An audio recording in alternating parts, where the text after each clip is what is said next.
충격적인 일이 벌어졌습니다. 한국 문화는 중국 문명의 모방에 불과하다.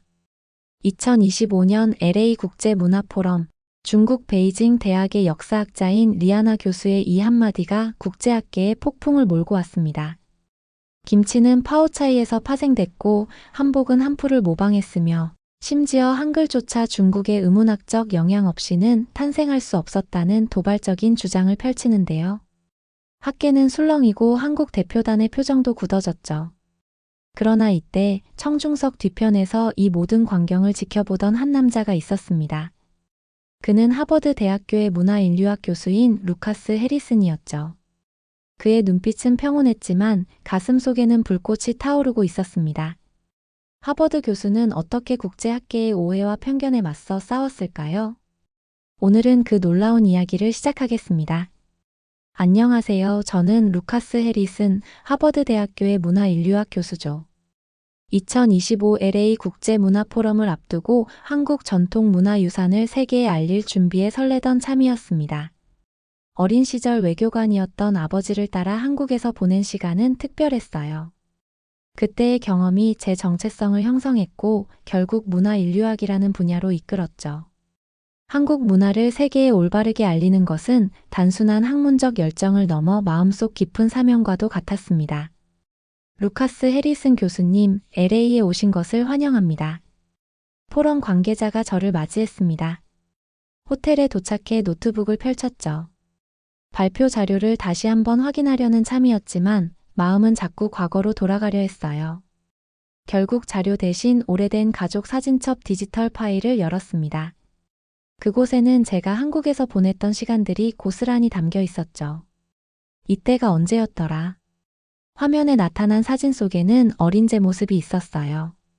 한복을 입고 활짝 웃고 있는 모습이었습니다. 그 옆에는 한국 친구들이 함께 있었죠. 설날 행사에서 찍은 사진이었어요.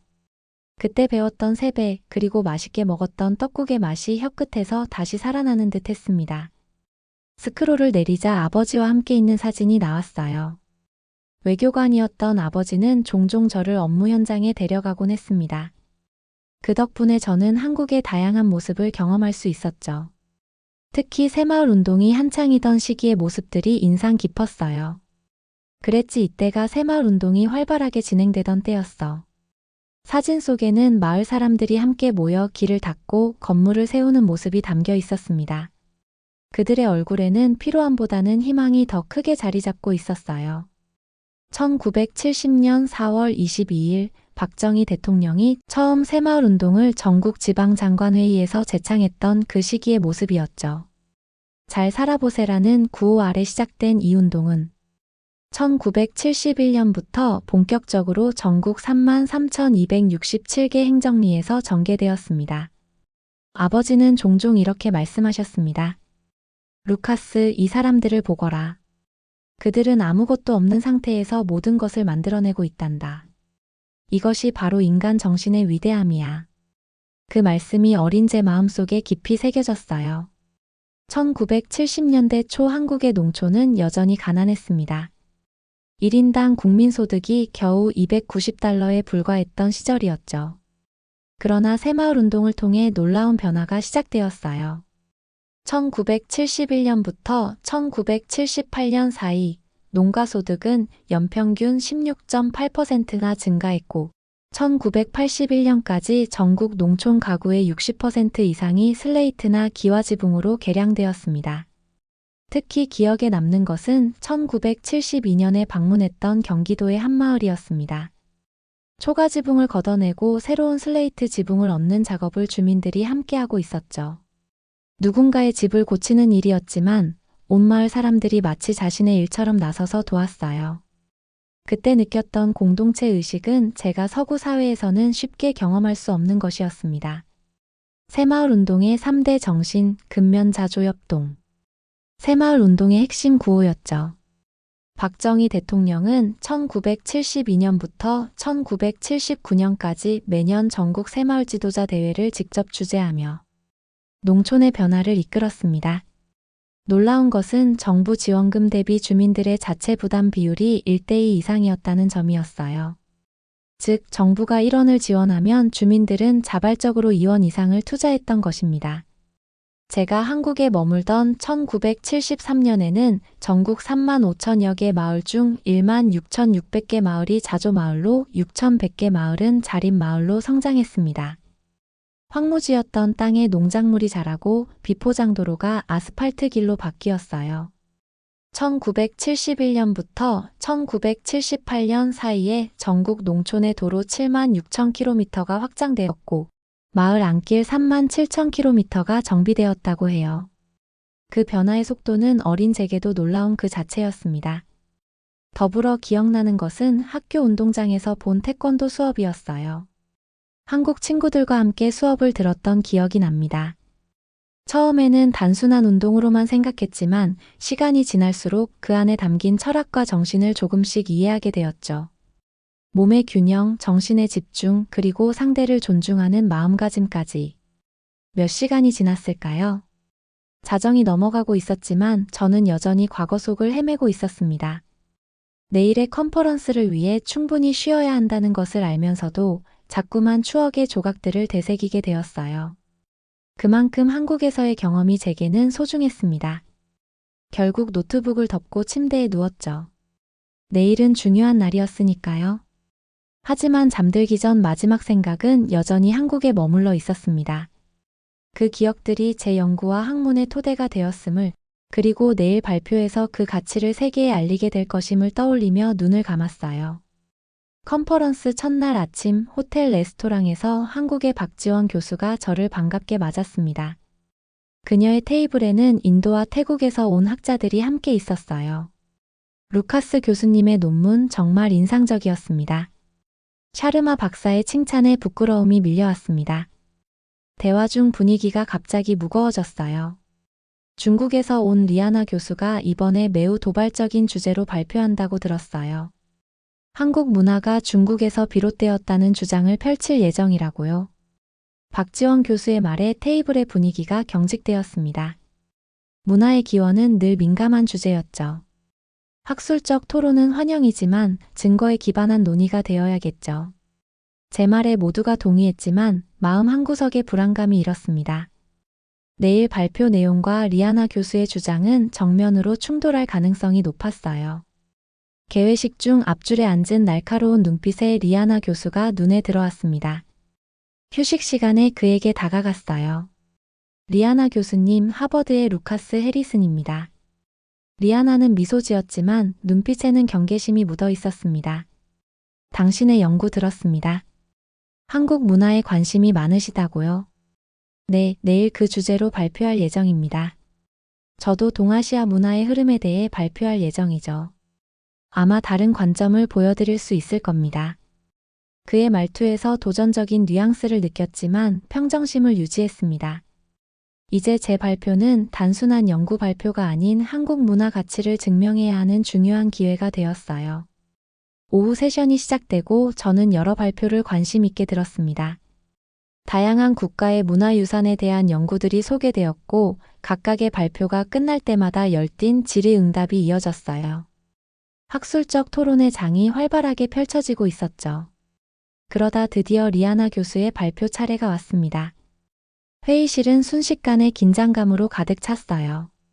그의 발표 제목은 동아시아 문화의 확산과 변형 중국 문명의 주변부 영향이었죠. 제목만으로도 그의 주장이 어떤 방향으로 흘러갈지 짐작할 수 있었습니다. 리아나 교수는 단상에 올라 청중을 둘러보며 자신감 넘치는 목소리로 발표를 시작했어요. 오늘 저는 동아시아 문화의 흐름, 특히 중국 문화가 주변국에 어떻게 전파되고 변형되었는지에 대해 이야기하고자 합니다. 그의 첫 슬라이드에는 동아시아 지도가 펼쳐져 있었고 중국에서 시작해 한국, 일본, 베트남으로 뻗어나가는 화살표가 그려져 있었어요. 마치 중국이 문화의 중심이고 나머지는 주변부라는 메시지를 전하는 듯했죠. 기원전 1세기부터 중국 한나라의 고급 청동기와 도자기 기술이 한반도로 전파되었습니다. 이는 한사군 설치 이후 더욱 가속화되었죠. 삼국시대 이전 한반도의 문화적 발전은 중국 문명의 영향 없이는 불가능했을 것입니다. 저는 메모장에 그의 주장을 적으며 역사적 오류를 기록했습니다.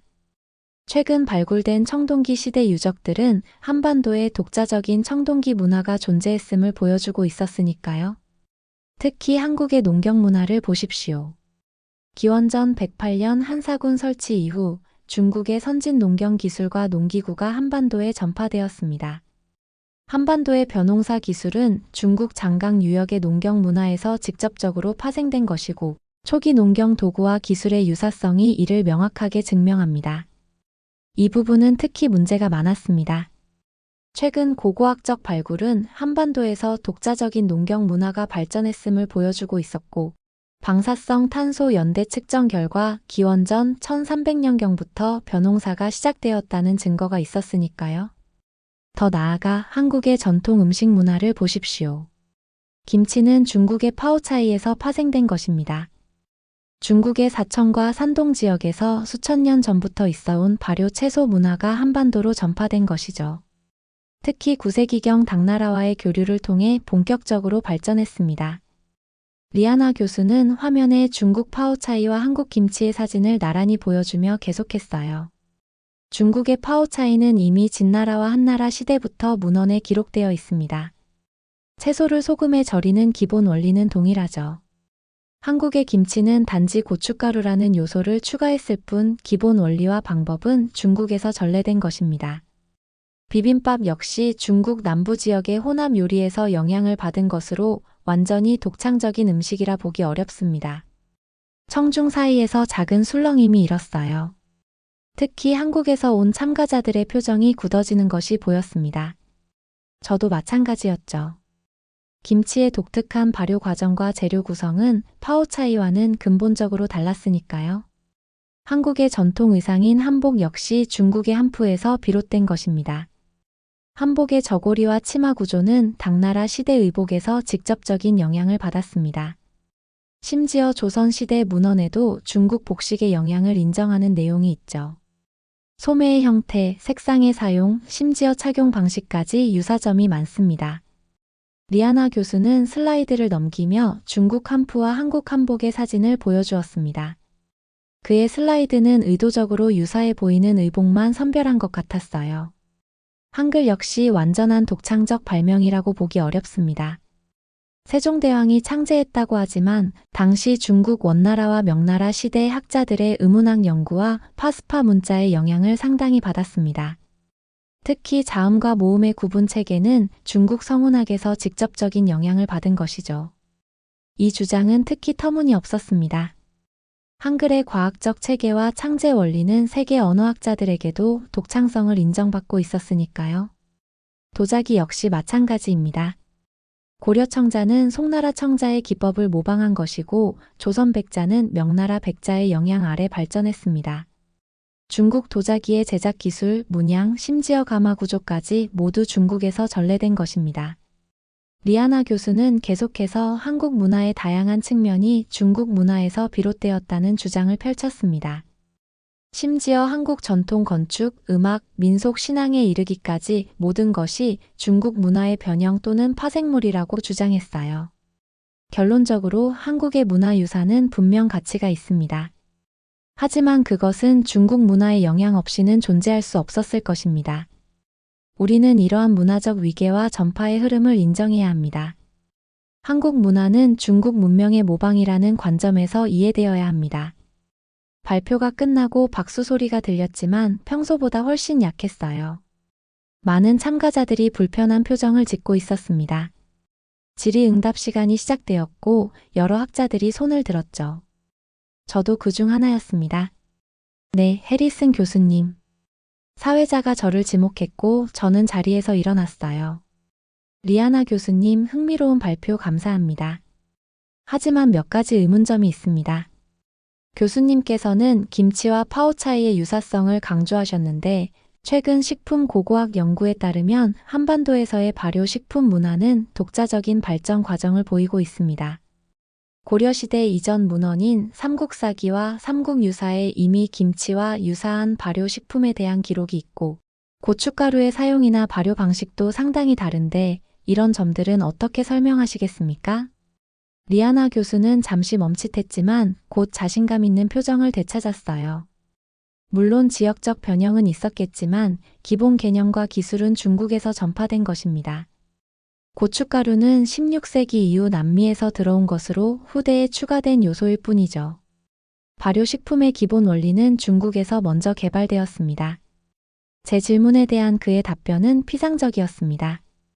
하지만 다른 사람들에게도 기회를 주기 위해 더 이상의 반박은 삼갔어요. 다른 학자들도 비슷한 의문점을 제기했고 토론은 점점 열기를 띠었습니다. 세션이 끝나고 회의실을 나오는데 박지원 교수가 제 옆으로 다가왔어요. 루카스, 질문 잘했어요. 리아나 교수의 주장은 학술적으로 많은 문제가 있었어요. 특히 한글에 대한 주장은 완전히 잘못되었어요. 네, 저도 그렇게 생각합니다. 내일 제 발표에서 좀 더 균형 잡힌 시각을 보여주려고 해요. 한국 문화의 독창성과 가치를 제대로 알릴 수 있도록요. 저녁 식사 자리에서도 리아나 교수의 발표는 뜨거운 화제였습니다. 많은 학자들이 그의 주장에 의문을 제기했고 제가 어떤 반박을 할지 궁금해했어요. 부담감도 컸지만 동시에 책임감도 느꼈습니다. 내일은 제가 오랫동안 연구해온 한국 문화의 가치를 세계에 알릴 중요한 기회였으니까요. 호텔로 돌아온 후 저는 발표 자료를 다시 한번 꼼꼼히 검토했습니다. 리아나 교수의 주장에 대응할 수 있는 자료들을 더 보강했고 최근의 연구 결과들을 추가했어요. 밤이 깊어가도 저는 계속해서 자료를 찾고 정리했습니다. 한국 문화의 독창성을 증명하는 것은 단순한 학문적 호기심을 넘어 제게는 진정한 사명과도 같았죠. 다음 날 아침 일찍 깨어나 창밖을 바라봤습니다. LA의 아침 햇살이 호텔 방을 환하게 비추고 있었어요. 오늘은 발표 전 준비된 한국 전통 도자기 체험 워크숍이 예정되어 있었습니다. 컨퍼런스 센터 옆 워크숍 공간으로 향했어요. 한국 부스에서는 박지원 교수가 환하게 웃으며 저를 반겼죠. 루카스, 잘 왔어요. 오늘은 우리 도자기의 아름다움을 직접 느껴보세요. 테이블 위에는 흙덩이와 도구들이 준비되어 있었습니다. 도자기 장인이 시범을 보이는 모습은 마치 마법과도 같았어요. 저도 도전해보기로 했습니다. 장인의 안내에 따라 물레 앞에 앉아 손을 움직였어요. 처음에는 어색했지만 점점 감을 잡아갔죠. 흙이 중심을 잡고 올라가는 모습을 보며 희열을 느꼈습니다. 그래요, 잘하고 계세요. 이제 안쪽으로 손가락을 넣어 천천히 확장해보세요. 작은 그릇 모양이 만들어지기 시작했어요.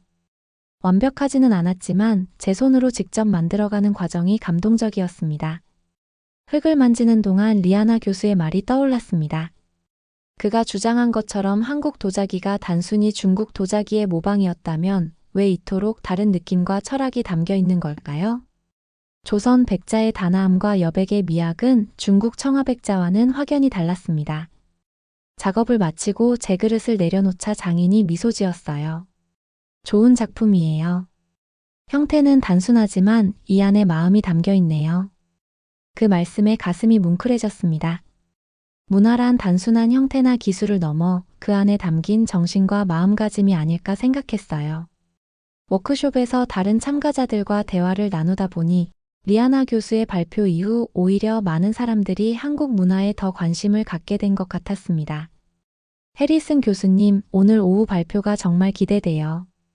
리아나 교수의 주장에 어떻게 반박하실지 궁금해요.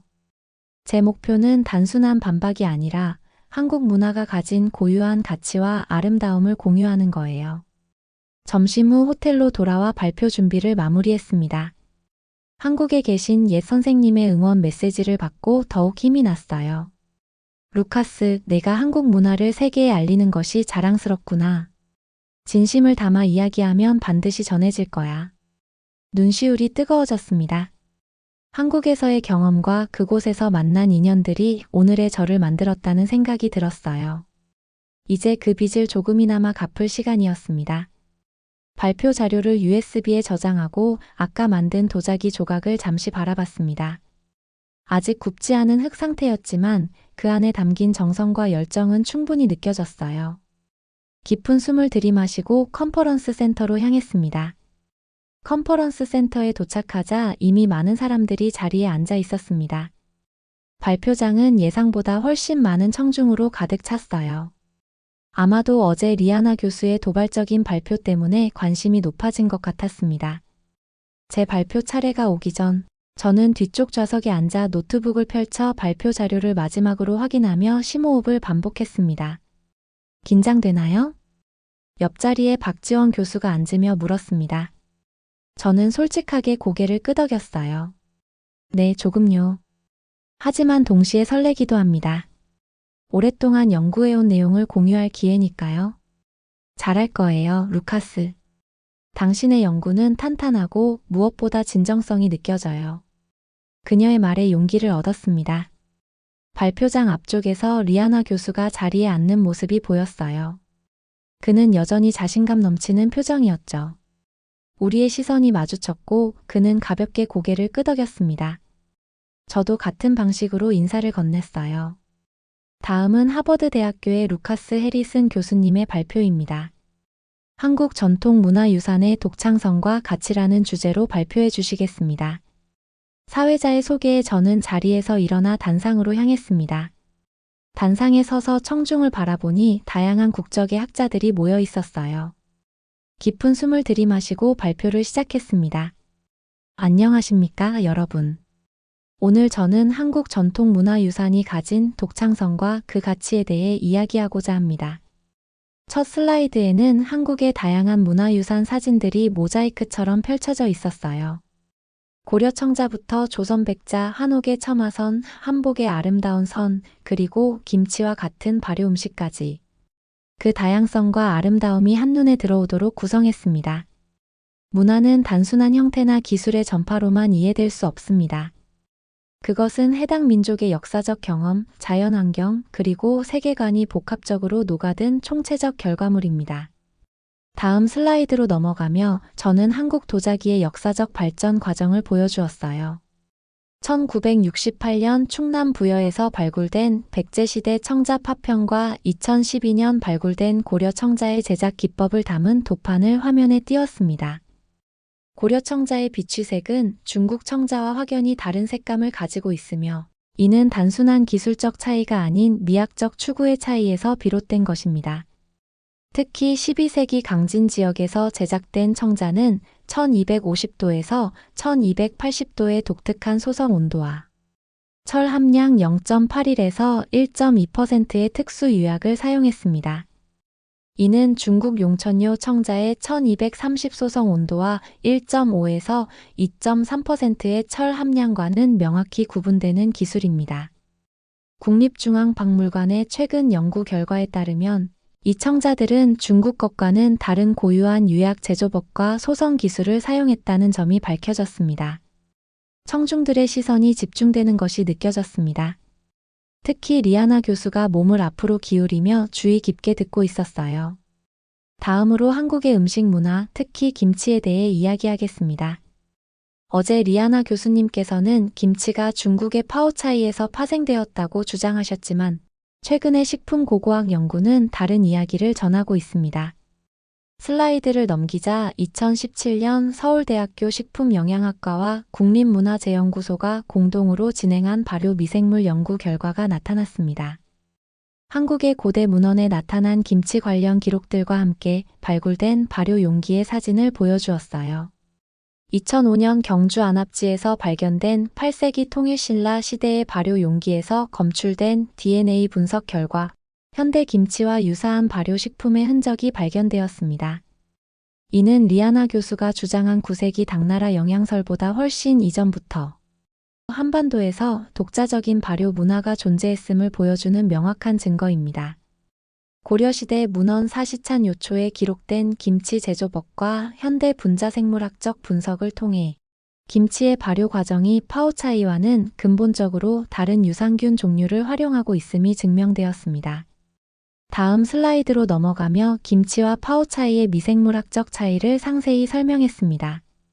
삼국시대부터 이미 한반도에서는 독자적인 발효 기술이 발달하고 있었으며 특히 고추는 16세기 이후에 도입되었지만 그 이전부터 마늘, 생강, 파 등의 향신료를 사용한 고유한 발효 방식이 존재했습니다. 무엇보다 중요한 것은 김치 발효에 관여하는 주요 미생물이 루카노스탁, 렉토버실러스, 와이셀러 소그로 이는 중국 파오차이의 주요 발효균인 아세토우벡터와 글루크노우벅터 속과는 근본적으로 다른 종류입니다. 이러한 미생물학적 차이는 단순한 변형이 아닌 독자적 창조의 결과물임을 증명합니다. 이어지는 슬라이드에서는 2019년 하버드대학교와 서울대학교가 공동으로 발표한 언어학 연구 자료를 보여주었습니다. 한글의 독창성에 대한 과학적 분석이었어요. 15세기 한글 창제 당시의 음운 체계와 중국의 성운학을 비교 분석한 결과 한글의 자음과 모음 체계가 파스파 문자나 중국 음운학과는 본질적으로 다른 독자적인 과학적 원리에 기반하고 있음이 증명되었습니다. 특히 세종대왕이 창제한 훈민정음의 해례본에 나타난 천지인 원리와 음양오행의 철학적 기반은 중국 문자 체계에서는 찾아볼 수 없는 독창적인 개념입니다. 발표를 계속하면서 저는 한국 문화의 다양한 측면을 과학적, 역사적 증거와 함께 설명했어요. 한복의 독특한 재단법과 미학, 한옥의 구조적 특징과 그 안에 담긴 철학을 차례로 보여주었습니다.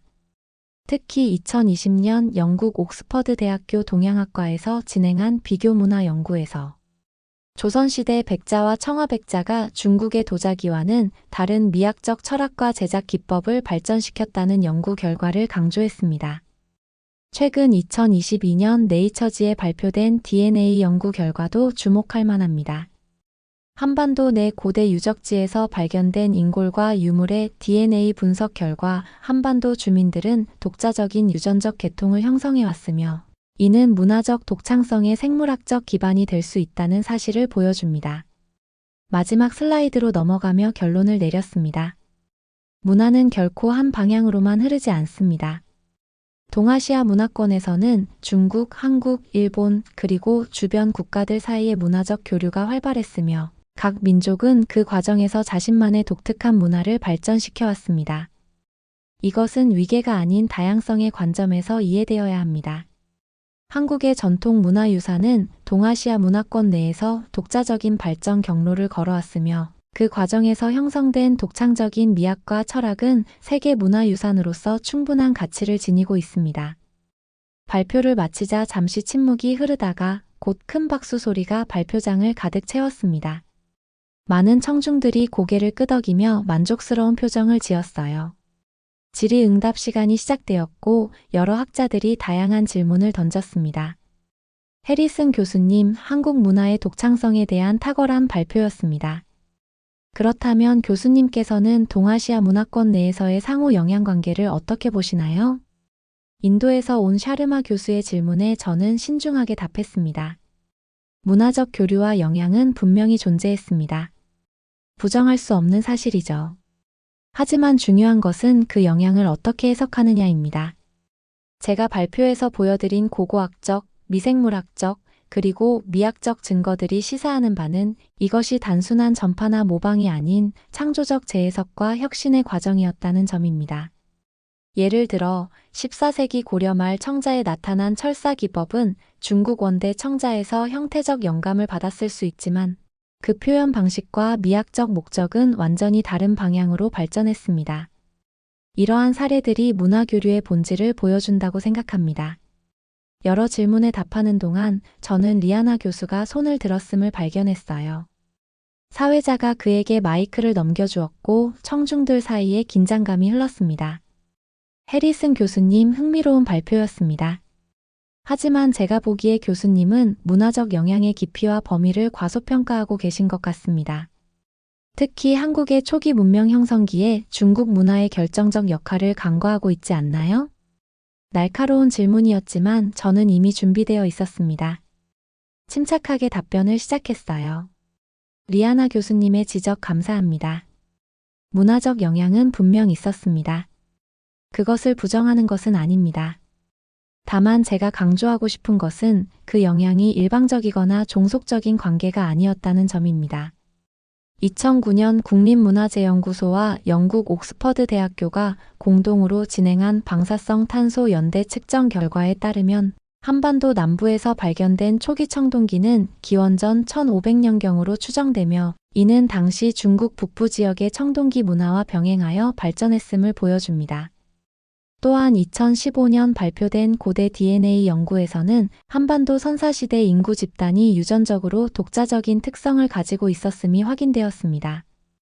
이러한 증거들은 영향을 넘어선 창조의 영역이 있었음을 시사합니다.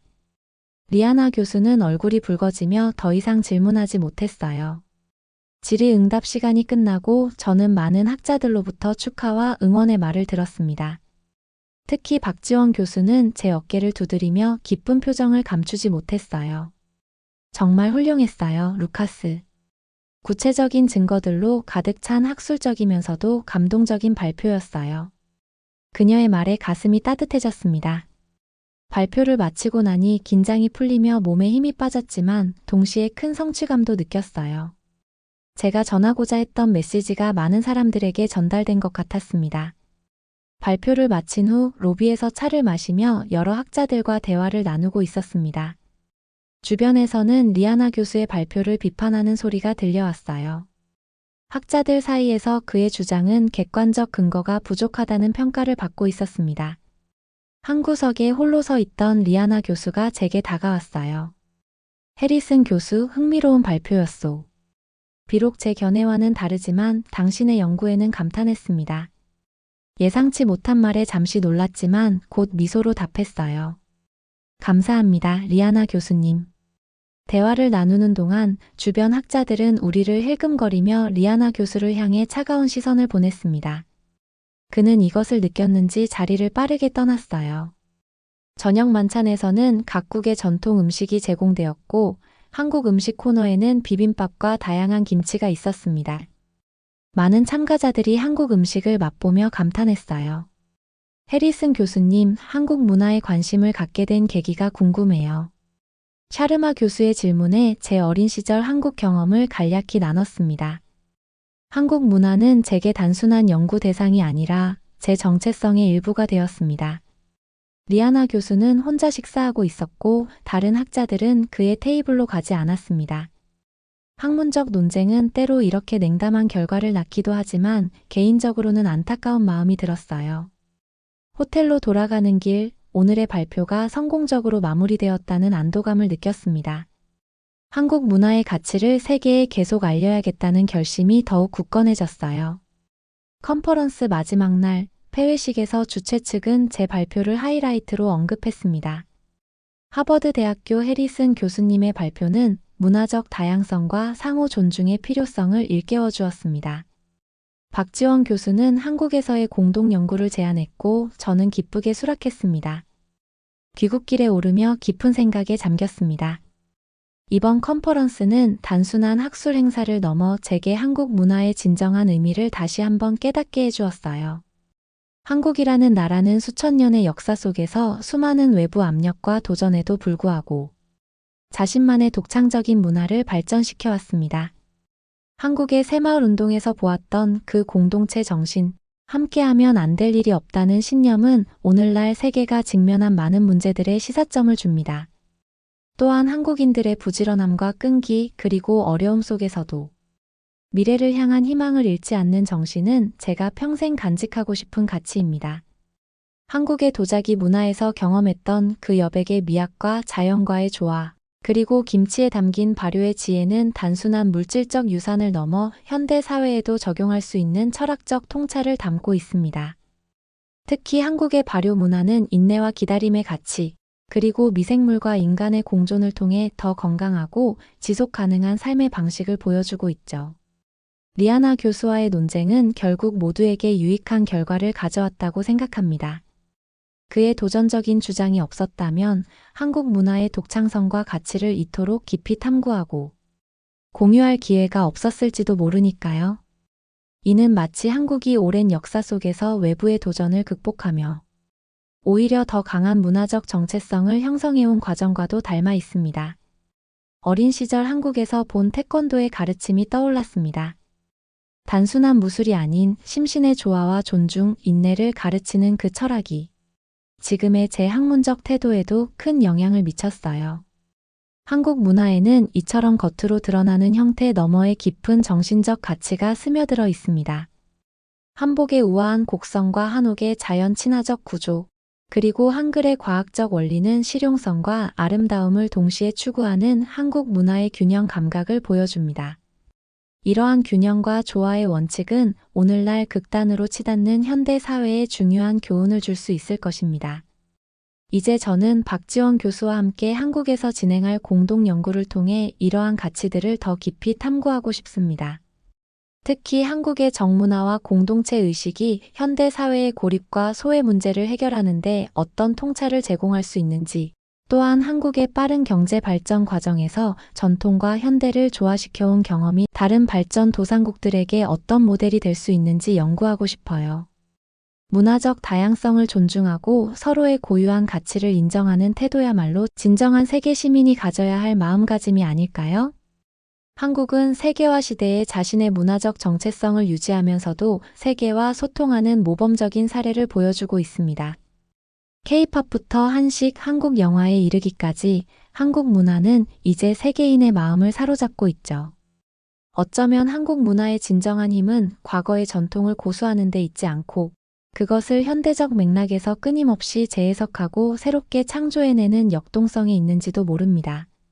한국인들이 보여준 이러한 창조적 계승의 정신은 모든 문화가 배울 수 있는 귀중한 교훈일 것입니다. 이번 여정은 끝이 아닌 새로운 시작입니다. 한국 문화의 아름다움과 지혜를 세계에 알리는 일, 그리고 그 과정에서 문화 간 진정한 대화와 상호 존중을 촉진하는 일. 이것이 제가 앞으로도 계속 걸어가야 할 길이라고 생각했습니다. 어쩌면 이것이 제 인생에서 한국이 제게 준 가장 소중한 선물일지도 모릅니다. 여기까지 하버드 대학교의 문화인류학 교수인 루카스 해리슨 씨의 이야기였습니다. 오늘의 이야기가 즐거우셨다면 구독과 좋아요, 알림 설정까지 부탁드립니다. 감사합니다.